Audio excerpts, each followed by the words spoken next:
There we go, up in the air. So there's one spot for a factory mount. 1, 2, and there's that hole up there. Over on the other right, we have 1, 2, and oh yeah, that's right. Up the top there, there's those two up there.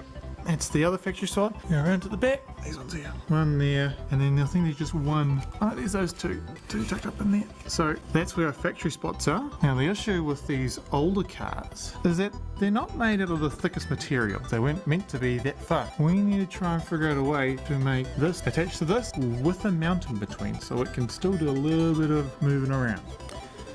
Okay, in order to get this motor mounted to the car, my current plan is to use a subframe. We can't use the factory one because the factory one is like twice the size of this car. So we're going to be making our own one, and we want here's one of the original mount spots here. We want the original mount spots to be able to have a rubber mount somewhere and go straight onto the subframe, and then we will hard mount the subframe to the car in certain spots. That way the subframe becomes part of the structural part of the car. It'll be bolted in, we're not welding it in. And then we'll be able to have rubber mounts in between the motor and the subframe. So I've just got some exhaust pipe here just as an example. So pretty much we'll have the pipe sitting roughly about there. It's going to come and wrap around like this. That way the engine mount can come straight on top of the pipe. And then this pipe is going to come out, come around, and then it's going to come around here, and we'll be able to get onto this mount here, straight on top of that. Pipe's going to go all the way around here. Now we have to consider the CV joint that's up here, but we've got enough room that we can actually go under it.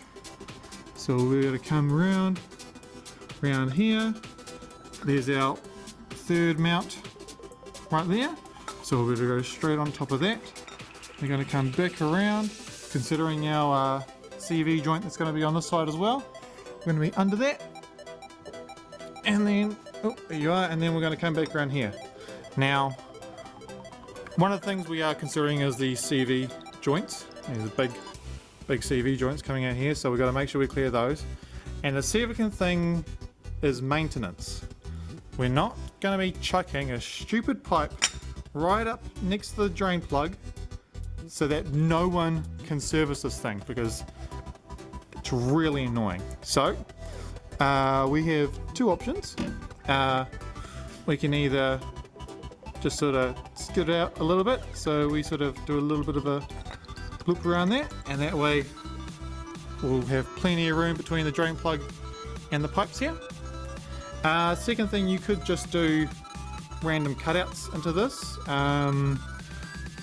We've got enough room to just do a little bit of a outskirt here, so that's probably what the plan will be. Just come out here, and then when it comes back in, we'll tie back into this, and with a full loop going all the way around, and then from there we're pretty much going to be going out from the four corners. So this corner is going to go across like this, down's going to go out like this, and then down the finger, get in the frame, there we go. From here we're going to go somewhere out here, somewhere out here, and that's the current plan.